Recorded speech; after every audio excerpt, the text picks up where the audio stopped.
referred to as the lighter version of being a goth. It's also the expressive and melodic musicianship of rock. It can also be defined as a short form for emotional. Emo is the buzzword and a trend amongst all the youngsters the world over. Whether or not this is a good or a bad phenomenon, I leave to the world to judge. But I'm here today at a place called Emo, and I'm here to find out whether or not this place emo-fies me or no. Express Avenue is expanding with stores and eat-outs month after month. Joining the bandwagon is the newly launched mocktail lounge Emo on the ground floor of the mall.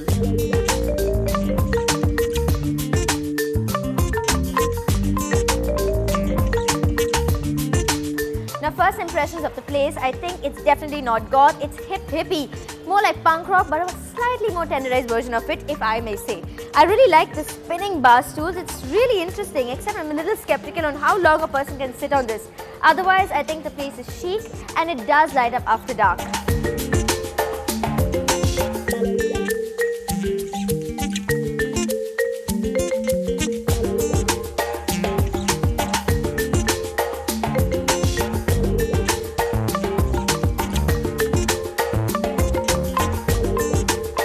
As I got comfortable in my seat, I was inquisitive to know more about the mocktail lounge concept.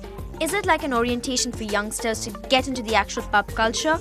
Or is it an imitation lounge that tries to stay trendy without the buzz factor?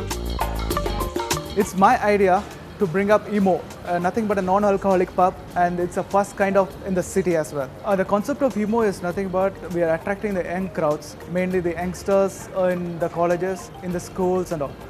Generally, parents don't allow the young ones to walk into pub where there is alcohol served. So my place is like we have mocktails, we have all the setup of a pub feel.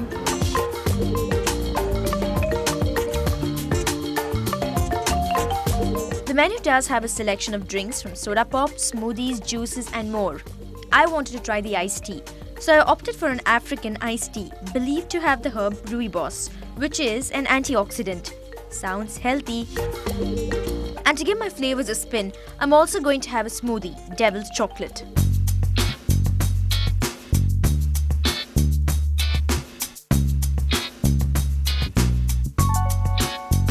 Well, the waiters here are specially trained to recommend for you everything that is on the menu, and they will say it's superb. But hey, be a little cautious because sometimes they can go a little wrong in recommending something for your taste, especially if you have an aversion to some particular taste. Now, coming to my iced tea itself, well, in terms of the African iced tea, I don't find anything that is so African about it, although I can only taste the decoction and it tastes more like a normal iced tea for me.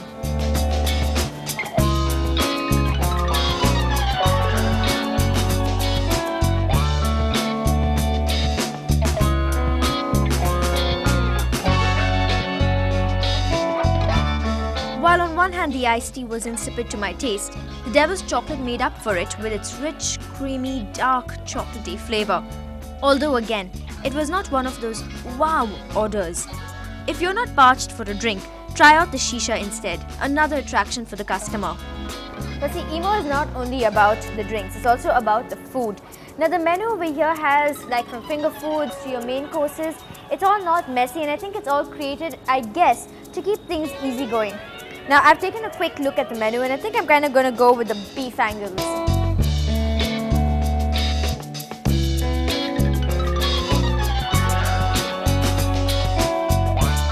The Italian oven-baked flatbread bears a slight resemblance to a pizza, serving as a base for the toppings.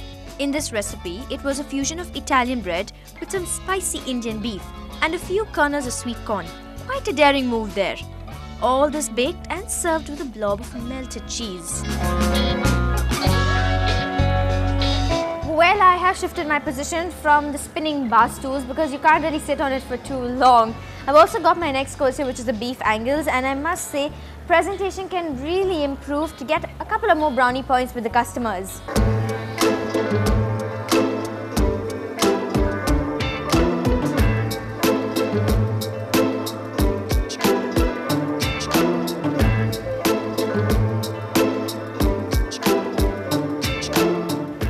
Presentation aside, I think the flavors of the beef and the corn chemistry does really well. Although I really don't see the point of using corn because the beef itself is actually delicious. In all, I quite like the starter. As my plate of focaccia beef was nearing completion, I turned to the dessert page and went right into ordering a portion each of a cappuccino cheesecake and the Emo special, brownie with ice cream. Until now, the place, the ambience and the music is really something I've enjoyed a lot. Now, it's a really cool place to wind down or warm up before your day at the mall.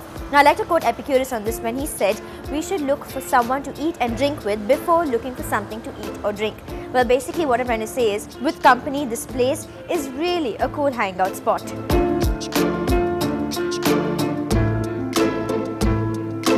I'm putting a sweet ending to my meal here. My Emo special dessert didn't quite catch my eye. It was left to the tasting to actually rate it.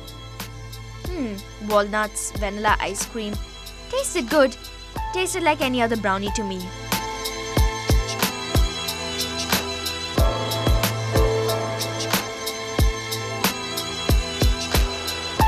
Now, I really like the cheesecake probably because it's served cold. It's really creamy and rich, and that's because of the use of eggs in it.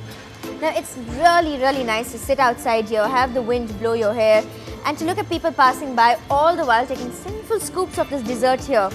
In all, I quite like the place and the breeze and the nature aspect of it, and before you know it, you finished your meal. In my case, I think I've got a long way to go.